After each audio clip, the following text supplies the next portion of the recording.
Hello and welcome to Material Girls, a pop culture podcast that uses critical theory to understand the zeitgeist. I'm Hannah McGregor. And I'm Marcelle Cosman.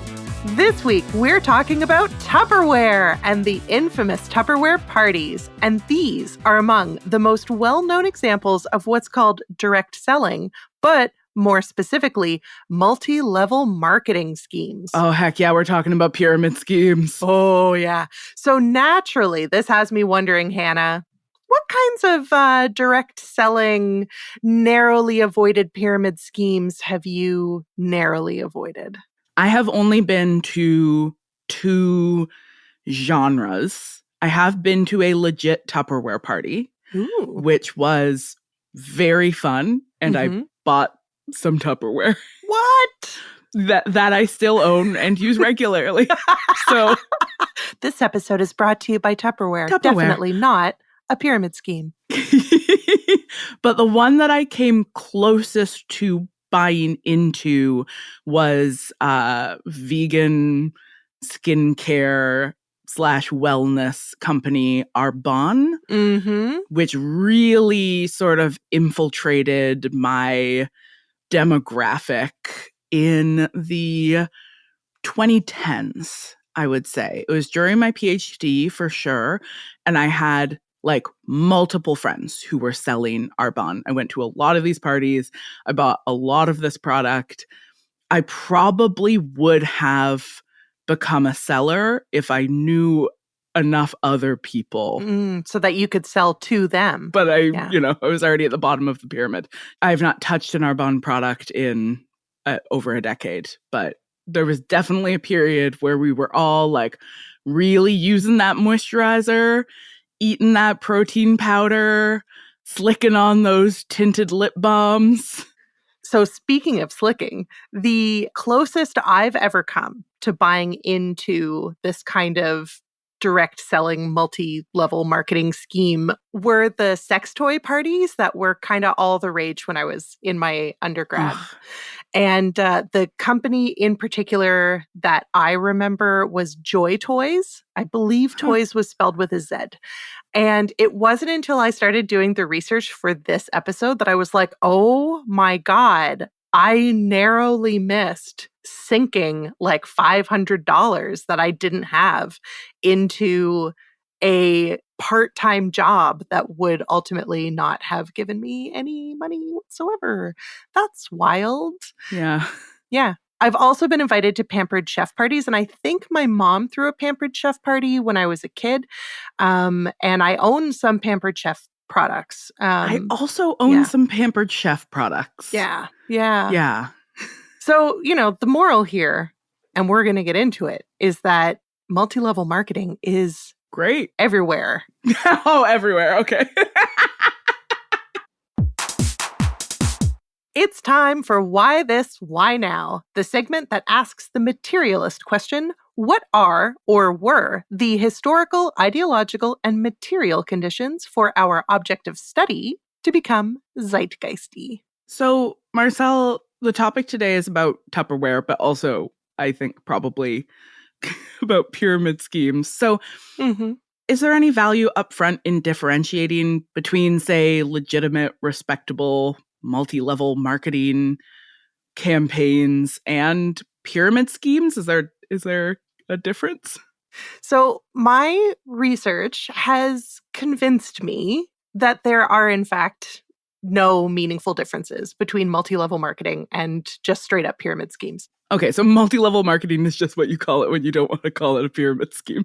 Yes, basically. Cool. Yes. And to illustrate how and why, I would love for us to maybe turn to some definitions that I have sourced from the website of Letitia James, the New York State Attorney General. New York State Attorney General sounds pretty legit to me. So let's work with that. Hannah, would you kindly, please, read the definition for pyramid scheme for us? Quote, a pyramid scheme is a fraudulent system of making money based on recruiting an ever-increasing number of, quote-unquote, investors. The initial promoters recruit investors who in turn recruit more investors and so on. The scheme is called a pyramid because at each level, the number of investors increases. Pyramid schemes may or may not involve the sale of products or distributorships. The trend is to involve sales of products or distributorships in an attempt to show legitimacy.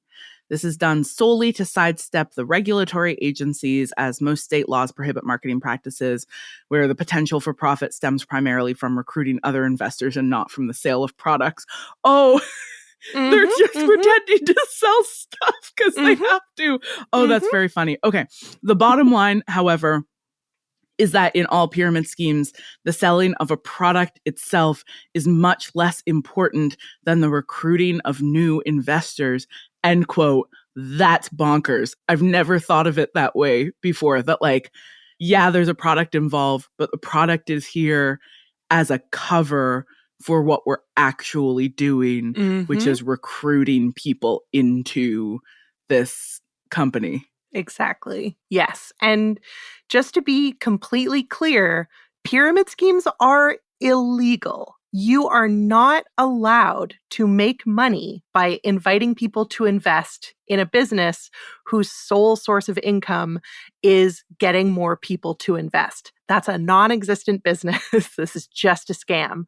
So that's why these pyramid schemes will be like, but we sell this item. And if you invest at this level, you too can reap the rewards of investing in this product. Look, and so the point is that the products allow the scheme to appear to be legitimate.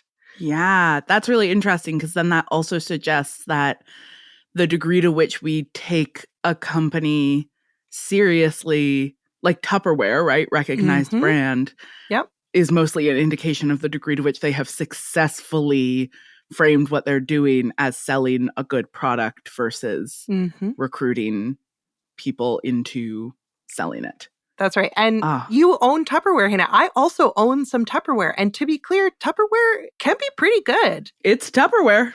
So Tupperware is, I think, a good example of a good product. I don't think we can underemphasize how much the quality of that product has enabled the Tupperware business model to be legitimate, even if it has the same structure. But that being said, we should also define what a multi-level marketing business model is. Okay, so pyramid scheme, we're kind of differentiating here, right? You sort of up front, you were like, there's not really a difference, but like, there's kind of a subtle difference. So the difference is that pyramid schemes are illegal and multi-level marketing schemes are not illegal.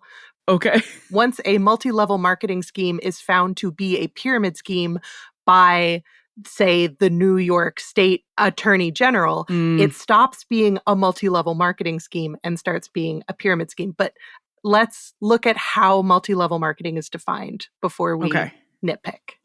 Okay, so from the same website, multi-level marketing, quote, is a method of selling products directly to consumers without intermediary retail stores. Products are sold through a network of distributors or salespersons set up to resemble a pyramid. Each distributor recruits and trains additional distributors and will earn commissions on their sales as well as on the sales he or she makes. Because of their pyramidal structure, multi-level marketing companies can sometimes be pyramid schemes, end quote. Okay, so that's frustrating to have the definition that differentiates between the two of them include the fact that they can be the same thing. So what's the difference? The way that I think we can identify the difference is that all pyramid schemes are multi-level marketing schemes, but not all multi-level marketing schemes have been found to be illegal. Oh, that is a careful choice of words. Yeah. So, I mean, I feel like we're in this episode going to end up teetering towards the premise that capitalism itself is a kind of pyramid scheme that should be rendered illegal. But maybe I'm jumping the gun. Oh, man, the number of things when I was researching this episode where I was like, wait a second, is academia just a pyramid scheme? Oh, academia is a pyramid scheme. Totally I think Anne Helen Peterson has said that. Like, I think she's written about The fact that academia is a pyramid scheme and that the whole premise is that you get into it and then you become actively invested in luring other people into it. What a goddamn genius. Whew. Okay. So just to save us some trouble, going forward, I think whenever we want to say multi-level marketing scheme, I'm going to recommend that we say MLM. Love it. So listeners, when you hear us say MLM, we are referring to multi-level marketing. Okay, so we're differentiating between pyramid schemes and MLMs. Mm-hmm. Which one's Tupperware? I think I know the answer to this. Because I think it's legal. Yeah. Officially, Tupperware is an MLM, arguably one of, if not the most famous MLM. Yeah. And yet, when we look at the history of Tupperware parties and the earnings disclosed recently by Tupperware here in Canada, I personally don't see a difference between the Tupperware model and any of the fraudulent MLMs that are taken to court by the government. So let me show you this chart revealing the earnings for Tupperware party planners in Canada in 2002. And just for listeners out there, this chart comes from the Tupperware website itself under its earnings disclosure. This disclosure is part of how Tupperware is able to maintain legitimacy because anybody who buys in has full access to the very unlikely chances that they're going to make any money. It's not that they've been tricked. All the information is right there for you to find. I mean, I guess the other thing that renders it a legitimate company is that it is, again, to refer to the earlier definition, selling a legitimate product. Mm-hmm. Right? So like in that sense, like it's not scamming the people who are buying the actual thing. Yes. And so because there's an actual thing to be bought, a product that doesn't like catch fire the week after you buy it, it's like, yeah, no, this is fine. This is fine. You can do whatever shit you want as long as you are getting plastic goods into the hands of the people. So the one complication to that is that fraudulent MLMs or pyramid schemes will often sell a legitimate product, but at, say, 2 or 3 times the cost of the equivalent product that you could buy in a store, right? Gotcha. And so it's not just that the product that they're selling is of quality, it's also whether or not that product is worth the money that they're charging. And part of why this is the case is because the people who are selling the product, in the case of Tupperware, the party planners, they need to be able to have product to show and to demonstrate at their parties. Yeah. And so if they have a bunch of product that they can't move because it costs 2 or 3 times as much as a competitor's stuff that you could buy at any grocery store, at any Target, at any Walmart, they have just invested in something that was not worth the money that they invested into it. Gotcha. So that's why it's not just that it's legitimate, it also has to be like legitimately priced. Yeah, like competitively priced. Okay, interesting. Okay, so for the sake of our listeners who can't see the income disclosure summary, could you maybe describe what this chart presents to us a little bit? It's income disclosure for Tupperware sellers in 2022. And it breaks down 12 different quote unquote career levels. And then the percent of the active participants who fall into that level, percent of overall participants who fall into that level, and then the average earnings per participant. And there's a very clear, like, inverse relationship, right? Like the vast majority, almost 95% of active participants are at the lowest active level, which is consultant. Yeah. And they make, by like an absolute landslide, the least money. And then as you go up, there's fewer and fewer people at the higher levels. Like a pyramid shape. It is almost like a pyramid, isn't it? It's like a pyramid shape. But as you go up, the average amount of money those people are making gets steadily higher and higher and higher. Absolutely. Let's name some of those earnings. Let's start with the 3 presidential executive directors. That's the absolute top tier earners for this business. Who, according to this chart, represent 0% of active participants. Yes. There's so few of them that they're, statistically speaking, none. So how much did our 3 presidential executive directors take home on average? Yeah. So according to this chart, in 2022, the 3 presidential executive directors took home, on average, $978,088.09. So just shy of $1 million. Incredible. Now that's $1 million Canadian dollars. So it's like $25 in the States. Yeah, I'm kidding. Still, but here in Canada, oh my gosh, you could so much money. You could almost buy property in Toronto with that amount of money. That's incredible. Ooh, yeah. You could buy, I think, a 2-bedroom condo in Vancouver with that kind of money. Okay. Yeah, 2 bedrooms.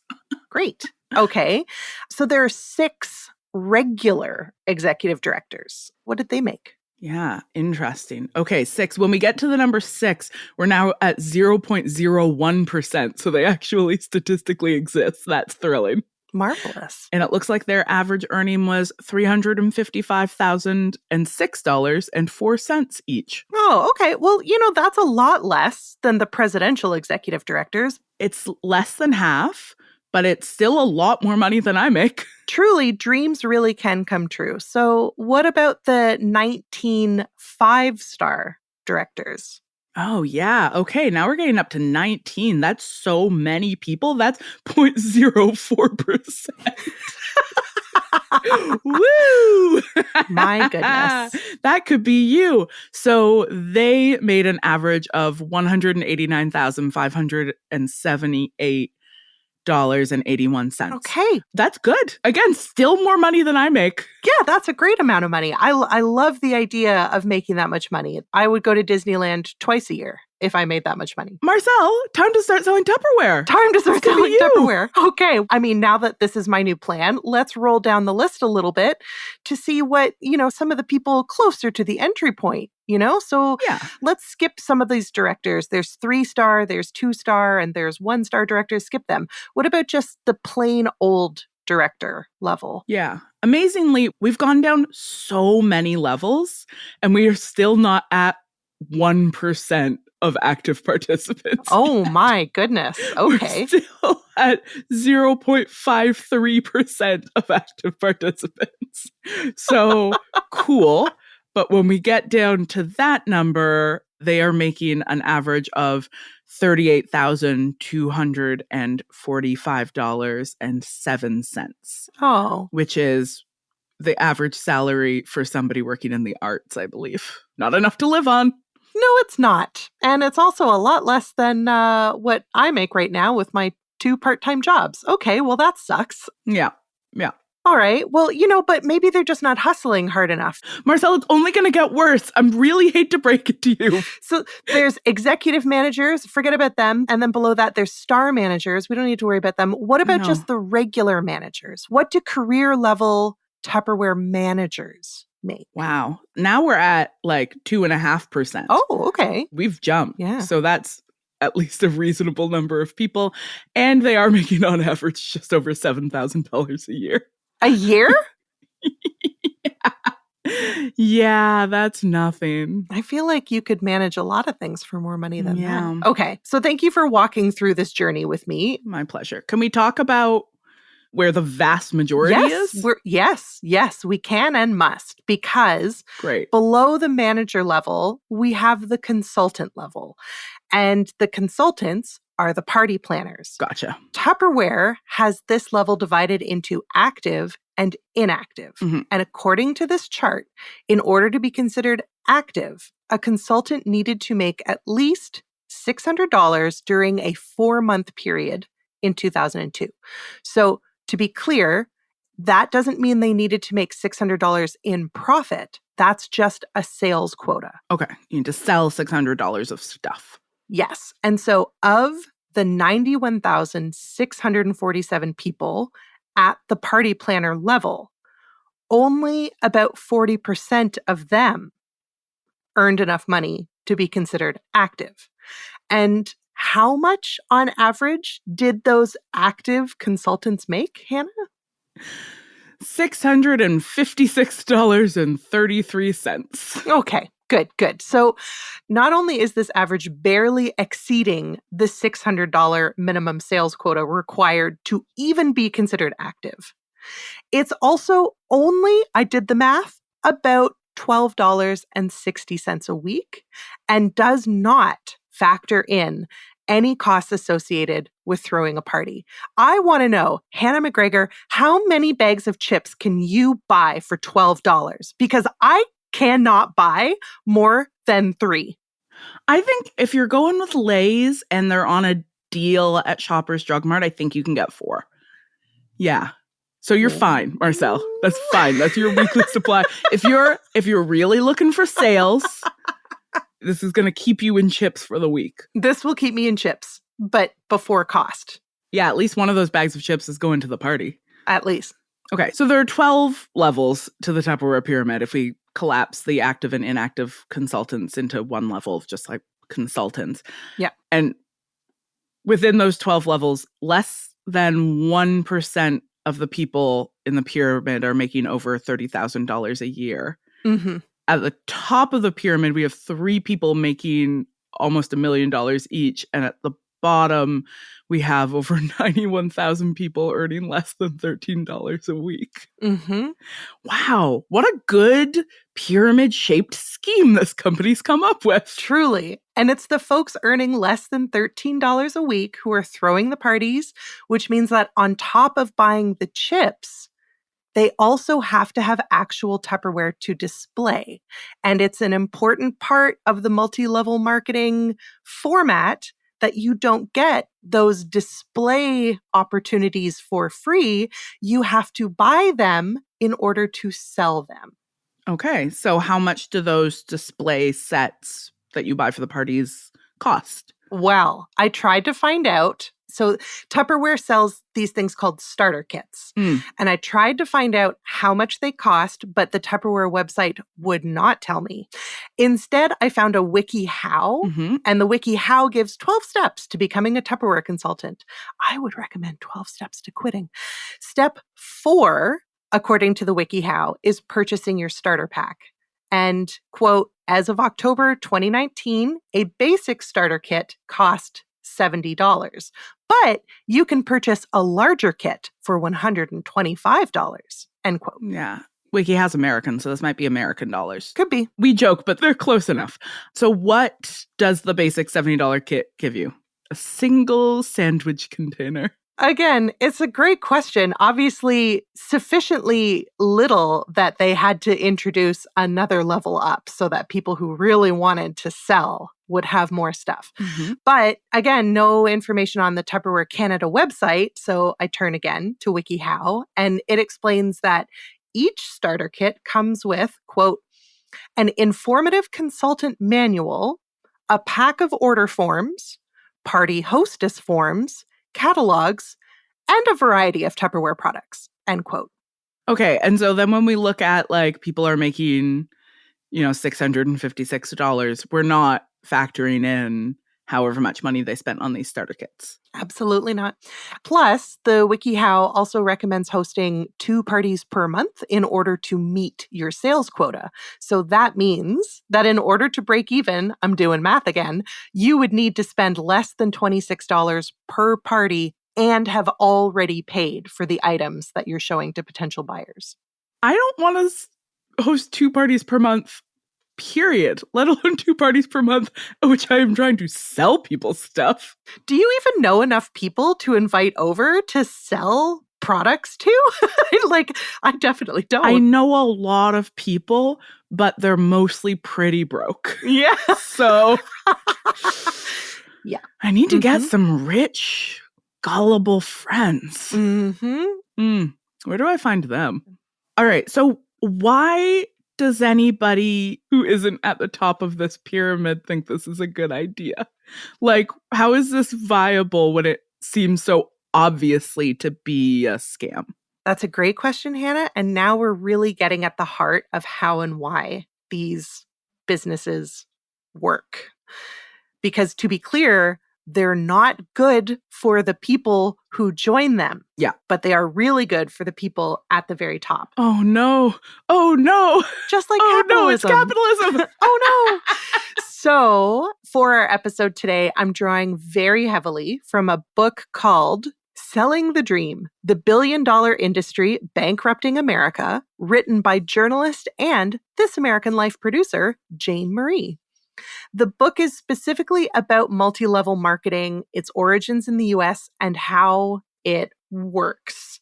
It's a great book, and I highly recommend it to anybody who's interested. Fun. Marie, like me, deeply skeptical of distinctions between pyramid schemes and so-called legitimate MLMs, precisely because of the fact that they use the same model. And that model is pyramid-shaped. That model is pyramid-shaped. Would you kindly read this quotation from Jane Marie, please? With pleasure.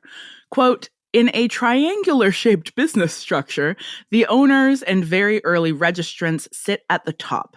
They then set out to recruit teams of sellers under them. There's almost always a startup fee, which is frequently set just below the number at which a member is defined as a franchisee, and the company must follow franchise law, which requires them to publicly disclose financial information. The marketing materials used to lure prospective distributors seem carefully and purposely written to confuse yet inspire a prospect. Mm-hmm. Compensation structures are highly complex and delivered in packets the size of novellas, where the answer to how will I make money appears intentionally obscured.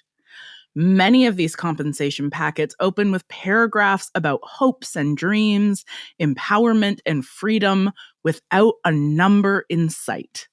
Once registrants have signed up and paid the fee, they are expected to find their own recruits using the same techniques, and those folks are expected to do the same ad infinitum," end quote. We already talked about how products can be used to disguise pyramid schemes and to make them look legit, because Tupperware, similarly Avon, Marie talks about both Tupperware and Avon as these kind of iconic companies that make this model look good. Yeah. But Marie argues that, quote, "the product being sold doesn't matter because most of the money is being made via those recruitment fees and distributors stocking their own shelves with inventory," end quote. Okay, so the book is about pyramid schemes, but you said, she does talk about Tupperware. So since that is the specific topic of this episode, what do we know about the history of Tupperware in particular, about how it started? Okay, so again, I just really want to sing Jane Marie's praises for being a great storyteller, because in our 1 hour together cannot possibly do justice to the way that she talks about even Tupperware's origins, or the woman who basically perfected the party model that we associated with the brand. But I will try. Great. All right. We've got a charismatic single mom in the 1940s named Brownie Wise, and she starts working as a door-to-door salesperson for a company called Stanley Home Products. That's direct selling, okay? Door-to-door, direct selling. Of course, door-to-door is the origin of this. I mean, there's a whole bit about peddlers. Yeah. She's really good at her job.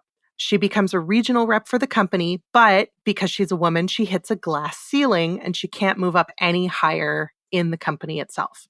Ooh, time for some lean-in white feminism. Get ready. At this time, Tupperware is a brand new product. It's created by a man named Earl Tupper. He tried selling it to retail stores, but because the plastic was pliable and that was new, people were freaked out by it and they didn't want it. Or at least the retail stores were reluctant to take it on. Mm-hmm. Brownie Wise learned about it, knew instantly, because she was a single mom, that it was going to be a big moneymaker because it wouldn't cause her children or child or whatever to get cut and die.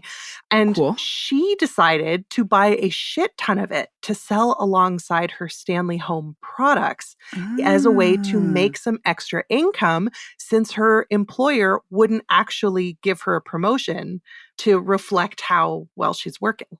I'll diversify myself. Exactly. So she then starts teaming up with neighborhood women to host parties where she, Wise, could show off the Tupperware. This worked incredibly well, and she sold so much Tupperware that Mr. Tupper himself was like, why are we selling $1 million worth of Tupperware in this one city? He sends a sales rep to check it out. He meets her, gives her a job immediately. The American dream. It is. So Brownie Wise essentially perfected the party sales model of product distribution and incorporated it into a recruitment strategy to increase sales.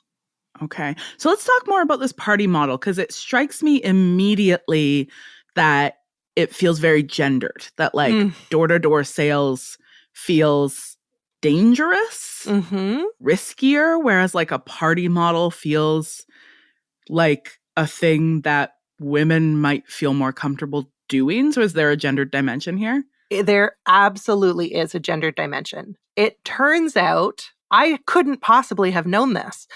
Post-war USA, not a great time or place for women. Who knew? No, yeah, there's this whole thing where during World War II, everybody was like, women can have jobs. And women were like, jobs? Economic independence? We love it. And then the men came back and they were like, psych, you can't have jobs. And in fact, we're going to like invent new binary gender roles that we will pretend are natural and inevitable and have already existed in order to naturalize you existing only in the home. That's right. Yeah, bad time, the 50s. So the women who are attending these parties and who in particular are being recruited into selling for companies like Tupperware are women who may have had employment at one time, but were expected to quit their jobs once they got married.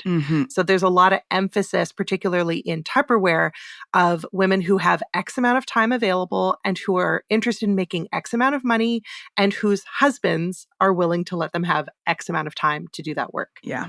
Why don't you read the next quotation from Marie's book, please? Absolutely. Quote, "The parties were so lively, guests often described them as being more like social events than sales pitches. Women didn't have a car to get around anywhere, so we sat home all day and we took care of our kids," said former Tupperware sales rep Mary Sirianni in an interview with the PBS show American Experience. A Tupperware party was the social function. It was the way to get away from the kids for a few hours during the week. Wise began assembling starter kits that she sold for $35 to women who wanted to do what she was doing, and the party plan was up and running, end quote. So, like, there's a few things going on here, right? Like, the party, part of the reason the party model worked is because it just gave women a excuse to hang out together and, like, leave their freaking homes.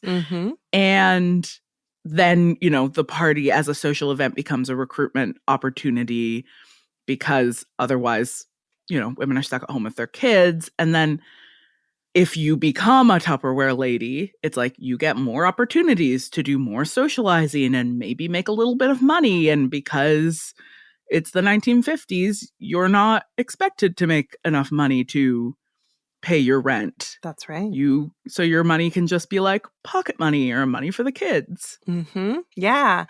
And personally, I find this really ingenious that like these charming ladies at these parties, had they themselves gone to work for Tupperware, applied directly to Tupperware for jobs, they could have become Brownie Wise's peers and competitors.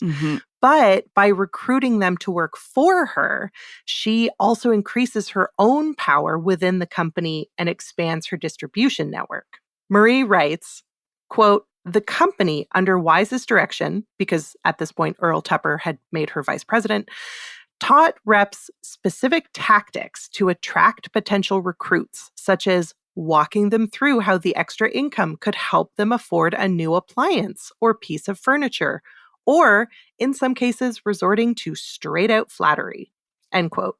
So the party planner's job isn't just to sell the product, but also to recruit more people to sell the product. Yeah, absolutely. So, and that emphasis on recruitment is fundamental to the whole MLM/pyramid scheme. That's right. Yes. You make your way up the pyramid by building more layers below you. Exactly.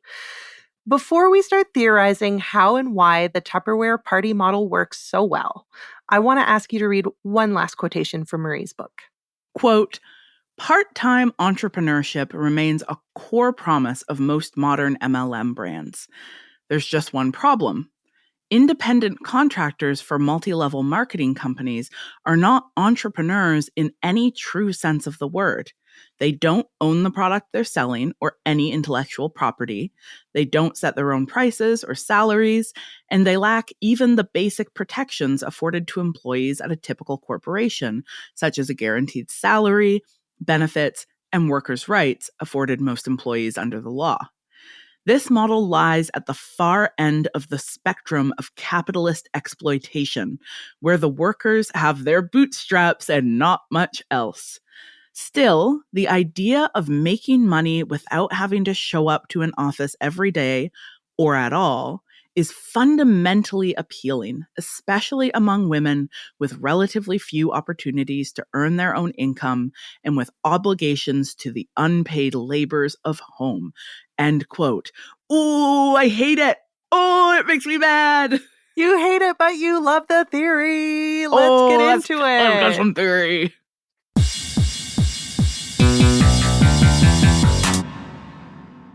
Now that we've gone down the Tupperware rabbit hole, Marcelle is going to bring in some theory to help us make sense of how recruiting Tupperware ladies continues to work when the vast majority of its sellers don't earn a living wage. Marcelle, explain this to me. My golly. Well, listen, the entire time I was reading about MLMs, I kept thinking about Lauren Berlant's cruel optimism. We've talked about cruel optimism before. We talked about it in our episode about Queer Eye. That's right. And so since we already have a pretty reliable foundation that listeners could turn to if they would like to go more in depth, I think this segment won't be as long.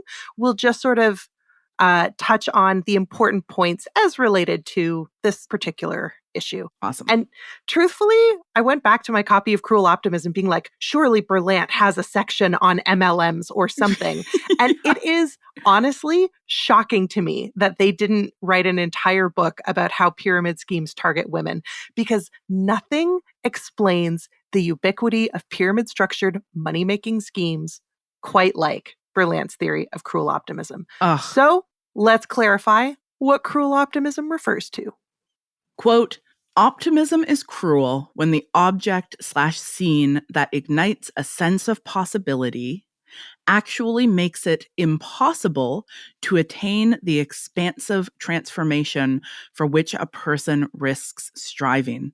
And doubly, it is cruel insofar as the very pleasures of being inside a relation have become sustaining regardless of the content of the relation, such that a person finds themselves bound to a situation of profound threat that is at the same time profoundly confirming.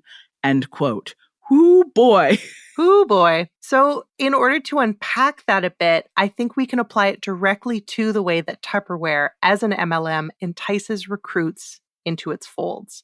So as Marie shows us in her book, MLMs recruit people with the promise of giving them more money and therefore more freedom, right? Yeah. The business exploits the hopes and often desperation of people who are already struggling in some way.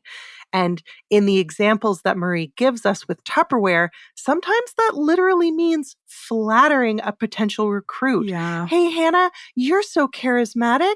You're so charming. I bet you would do great selling Tupperware. Have you ever considered it? I have often said that Darkest Timeline Hannah is running some kind of like self-help, self-actualizing pyramid scheme. Because you know what? I am very charismatic and I can convince people to do things. I'm just trying not to use that power for evil. And I really appreciate that about you. Not going to lie. Thank you. The other thing that I think is quite haunting is that Tupperware absolutely knows that 95% of the recruits are not only not going to make money, but will lose money by buying into the very products they're supposed to be selling. Otherwise, it wouldn't be a good business model. Exactly. And this is the first part of cruel optimism. By signing up for this chance to make money and have a better life, recruits are signing up to fail at both. Yeah. It's like the business model for so many gyms is based on the assumption that people are going to sign up for the gym and then never go. Mm-hmm. Like, it's a widely practiced business model is to like make your business run through recognition that you're going to rip a bunch of people off. Totally. I think you're catching yourself there on wanting to use the term legitimate when really it's just widely practiced. Yeah, it's not legitimate. It's just done a lot. And this is the key, right? When something is so widely practiced, we internalize it as being legitimate. It is illegitimate. It's just allowed. Yeah, ubiquitous does not mean legitimate. That's right. And that's a conflation we make a lot. Mm-hmm. You know, it also strikes me with your point about like how lonely these women were who first got, you know, involved in Tupperware as an MLM, that like that idea of the pleasure of being inside a relation being sustaining is like part of it is just being part of something. That's right. That's right. And that very elegantly takes us to the second point of cruel optimism, which is that of the 5% of these people in the Tupperware pyramid who succeed, their success comes at the result of the failing of the other 95% because they are thriving in an exploitative system. The failure of the others affirms their own success in a literal sense because they make a commission on the startup fees and the sales, and also through confirmation bias. So if the recruit fails, it's their fault. It's their failure because they didn't hustle hard enough or they didn't have what it takes. I didn't fail and I worked really hard, so it must be possible to succeed. That's the confirmation bias. And that's the like, even in a best case scenario, you're in this relation that requires the exploitation of others for your own success. And it's devastating.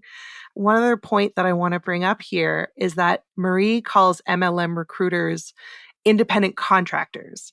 And that's another way of saying freelancers. Oh, we love freelancers. We, in our economy, 21st century, late capitalist neoliberal economy fucking loves a freelancer. Absolutely. So let's look at what Berlant says about freelancing. Hannah, would you please read this quote?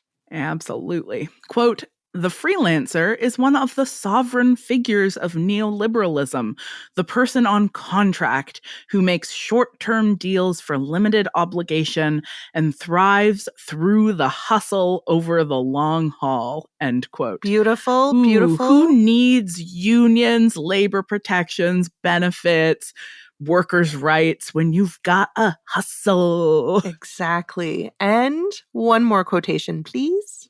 Absolutely. Quote, "Neoliberal economic practices mobilize this instability in unprecedented ways. The profit interests of the owners of neoliberal capital are served by the shrinkage of the social welfare state and the ever more flexible practices of contractual reciprocity between owners and workers, which ostensibly keeps business nimble and more capable of responding to market demand." End quote. Yeah, of course, it works great for businesses if they don't guarantee you permanent employment, give you any benefits, or in any other way invest in you as a person. That's great for the people at the top of these businesses. That's right. That's right.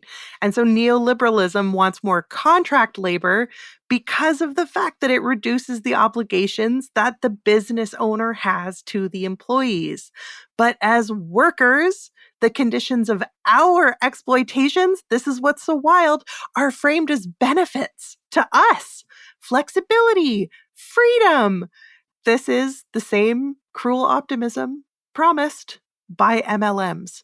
They are the American dream writ large. Oh, yeah. And the American dream writ large has to have space for the idea that even if you are being actively crushed by the system, you still want to support it because of the possibility that you could become the one at the top who's crushing everyone else. Yeah. Exactly. Because that could be you. If you hustle hard enough, you could become the presidential executive director of Tupperware. Whew. Okay, Marcelle, I feel like you're either going to make a case for the university as a pyramid scheme, which has certainly been bubbling in the back of my brain, or dive into a thesis. You know what, Hannah? Why not both? Now, Marcelle, is the segment in which you provide us with your stunning thesis statement, and then we unpack it together. All right. The idea of hustle, of long-term payoff, is fundamental to the cruel optimism of the neoliberal economy in which we are all currently struggling to thrive. In her book, Selling the Dream, The Billion-Dollar Industry Bankrupting Americans, Jane Marie makes a compelling case for the role multi-level marketing companies have played in shaping the American economy. Indeed, MLMs are fundamentally neoliberal entities. Given the ubiquity of grind culture and hustle discourse, which are now just new terms for pulling ourselves up by our bootstraps, as well as the rapid erosion of social welfare, it might be time to ask why the very fabric of our society has been cobbled into a pyramid scheme itself. In this essay, I will argue that the university is also a pyramid scheme. 100%. Do we want to gesture towards this? Because it's really central to the reason that I have and continue to fight against my department creating a PhD program. Let's talk about that. Yeah.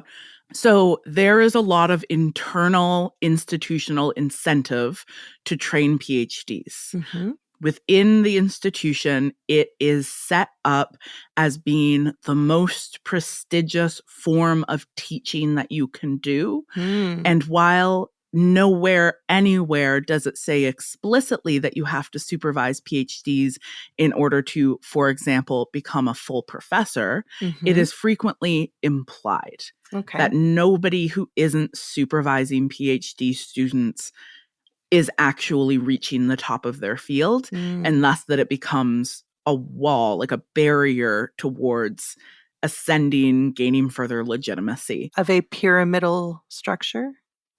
Within a pyramidal structure. Yes, 100%. So we are being incentivized like by prestige, by praise, by cultural capital, but also by literal monetary advancement, right? Because advancing from associate professor to full professor increases the amount of money you make. We are being incentivized to train other people to do the thing that we are now doing. And by definition, we are being incentivized to train more people than could possibly get the job that we have. Because otherwise, the idea would be that every professor supervise one PhD student. That's the only possible replacement level. And sure, it would be something else if we actually believed in our real heart of hearts that doing a PhD led to any career path other than academia. But I do think arguments that PhDs are a useful thing to do if you aren't hoping to become a professor are like pretty specious. Like I think they're bullshit for the most part. Yeah. And so we are incentivized, right, to recruit undergraduate students and then to select out the undergraduate students that we believe have the most potential and recruit them into master's programs, and then select out the students in the master's programs that have the most potential and recruit them into PhD programs, and then to convince them via telling them that they are really smart and really good at what they're doing to finish their PhD and then to become sessionals where they are like significantly underpaid and work on contract labor to teach at the university, which the university requires because it couldn't actually afford to run while paying everybody to teach at the rate at which, tenured professors are paid. And so you are actively being incentivized to trap people into a position in which they literally can't succeed. And you incentivize them through the cruel optimism of being part of a community and the possible promise that, like, well, some people are going to be professors. Yeah. Like, I'm a professor. Yeah, and I bet you did both a PhD program and an MA program. I bet you did both. I absolutely did. I did an undergraduate with no intention of going to grad school. And then a professor told me that I was very special and smart and should apply for a master's. And I did a master's and they told me I was very special and smart and should apply for a PhD. And I just lucked out. Like, I truly lucked my way into a higher position within the scheme. And the tricky thing is, like, yeah, the modern university is like this, but it's like this because it's become a neoliberalized institution. That's right. And neoliberalism, with its focus on deregulation and individual effort, really encourages every kind of institution and organization and sector to reorganize itself around the logic of the pyramid scheme. Absolutely. Absolutely. Like, think about contemporary media production, where the logic is what one theorist has called hope labor. So make a ton of stuff for nothing because somebody is going to become an influencer. Like, we've got evidence. Some people are influencers and they get rich doing it. Yeah. So, like, TikTok's a pyramid scheme. The way that it makes money is that the vast majority of users are generating free content for them based on the hope that, you know, the optimism that they might get enough followers and enough views that they could monetize that platform. But where TikTok and, say, academia differ, and there are only a few ways, mind you, you don't have to give TikTok any money in order to make content, right? You can just make content for free. Academia, you have to give the university money. You gotta pay tuition. You don't get that money back if you fail. You don't get that money back if after your degree, you can't use that degree to get a job. You don't get that money back. Imagine if they had to give you back your tuition. I know. And so this is where I think identifying the pyramidal structure of academia makes a lot of sense, but TikTok is different. The hope labor makes sense, but it's that absence of financial investment that separates these two things.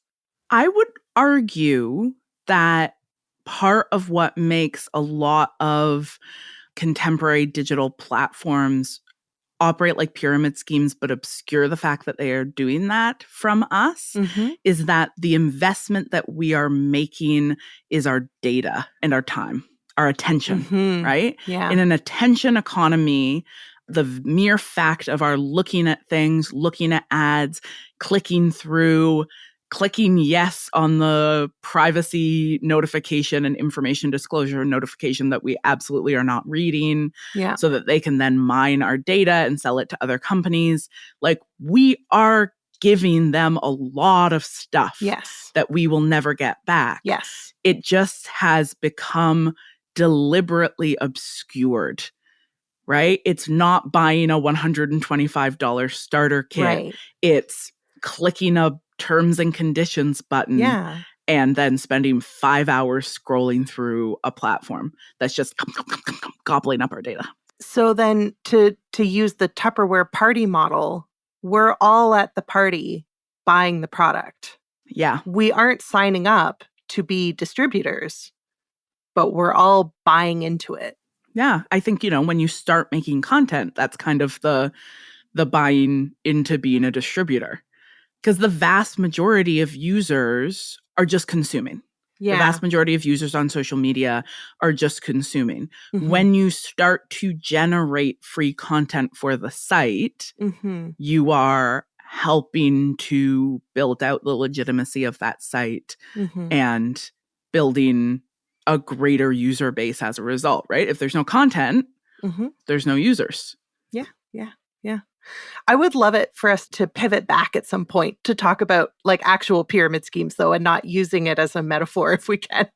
Yeah, no, I hear you. I don't think this is a metaphor. I just think this is the shape that pyramid schemes now take.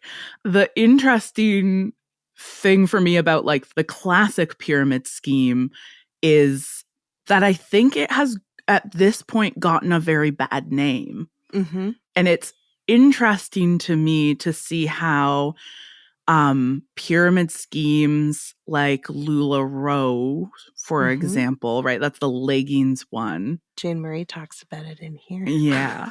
Are often the ones that are like the classic pyramid scheme is very gendered. And the new cyber pyramid schemes are also very gendered, but they're gendered male. And so they can't be pyramid schemes, right? Bitcoin can't be a pyramid scheme because tech bros came up with it. But selling leggings is a pyramid scheme because it's a thing that women do. I think that there are certainly some pyramid schemes that are definitely feminized for sure. Tupperware, Avon being two of the best examples. Yeah, what are the bro pyramid schemes? There are quite a few. I didn't do research into this area, right? I was focusing on Tupperware, and Tupperware is feminized. Avon is feminized. In Marie's book, she does talk about like both men and women getting hoodwinked into these different schemes. I'm trying really hard not to just keep using synonyms for pyramid schemes because we also have the term Ponzi scheme. I wonder, like, these sort of triangular plans. I think like we might also be able to think about like timeshares and how timeshares function. I feel like a lot of financial multi-level marketing schemes where people like invest in the business of something. I feel like those tend to be more mask rather than femme. Yeah. And like they talk about this quite a bit on the podcast, If Books Could Kill, where there are these like the book, The 5-Hour Workweek, which is about how you can free yourself from the conventional work week by becoming an entrepreneur. And the thing that you do to free yourself is to pay people who live in countries where the cost of living is significantly lower, to pay them a very small amount of money to do your job for you. Oh my God. Fucking TaskRabbit.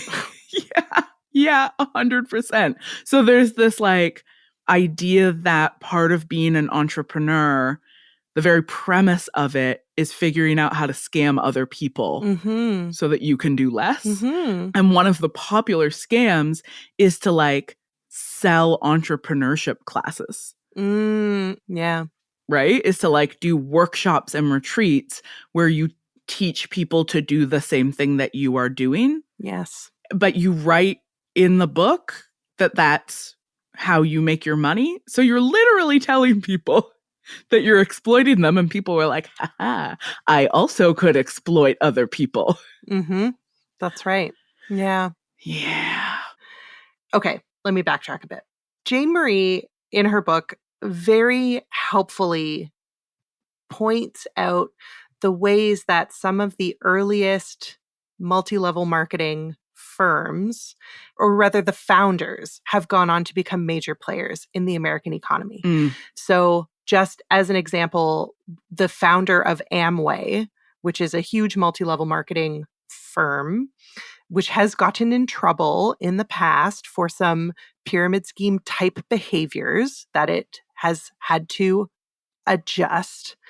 The founder of that company is Betsy DeVos's father-in-law. So like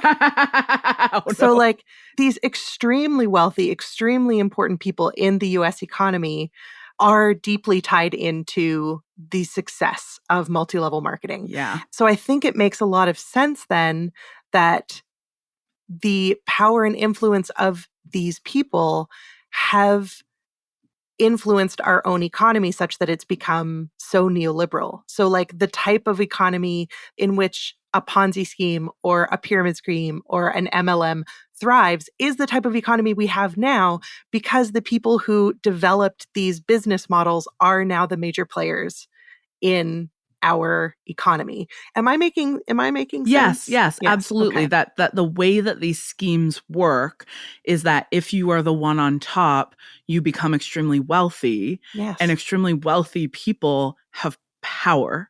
Yes. And if the people in power became extremely wealthy via business models that allow them to exploit other people, Yes. they're going to be invested in legitimizing and spreading that business model as far as possible, because it will further legitimize and help them accrue more wealth. Yes. And so I think that that is why, as we're now starting to look at all of these other major parts of our society, like media, social media, the neoliberalized university system, I think it makes sense then that all of these things are following that same model. Yeah. Because that's the model that makes the powerful people rich and successful, and the rest of us just eat it the fuck up. Man, so what do I do with this Tupperware I have? You can keep using it. You might as well. It's a good product. Yeah.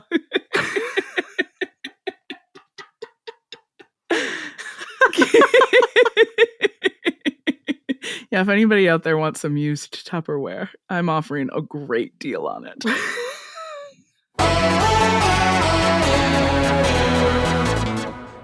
Material Girls is a Witch Please production and is distributed by Acast. You can learn all about our listener recruitment opportunities at owitchplease.ca. Starter kits include the rest of our episodes, transcripts, reading lists, and the big moneymaker, merch. Our website is filled with tips and tricks to help you enjoy our other two shows, Gender Playground, a podcast about gender-affirming care for kids, and Making Worlds, a video podcast about sci-fi, fantasy, and the radical power of imagining otherwise. Visit owitchplease.ca and start living your best life today. Want to know more about the benefits of being a Witch Please Productions listener? We have a superb newsletter at owitchplease.substack.com and an even better Patreon at patreon.com/owitchplease. We're also on Instagram, X, and Threads at owitchplease and on TikTok at owitchpleasepod. Thanks to Auto Syndicate for the use of our theme song, Shopping Mall. And of course, thanks to the whole Witch Please Productions team. Our digital content coordinator, Gabby Iori. Our social media manager and marketing designer, Zoe Mix. Our sound engineer, Malika Gumpankum. Our transcriber, Ruth Ormiston. And our executive producer, Hannah Rehak, a.k.a. Coach. At the end of every episode, we will thank all the new recruits to our Patreon and every member who's climbed the pyramid to help make our work possible. Unlike an actual pyramid scheme, Patreon support is the way we pay our incredible team. So when we say thank you, we really mean it. You make this show possible. Our enormous gratitude goes out to Jennifer J., Cry Then, Daenerys E.C., Scarlett, Catherine, Rania, Martin Zaltz Ostwick, thanks Marty, Martin, Maggie L, Emily, Rosalie F, Daniel, Sam B, Desiree S, Dodgy FN, Sarah P, Amelia G, and Kens. In keeping with our summer slowdown, we'll be back in 2 weeks with a Q&A material concerns episode. But until then, later, moneymakers.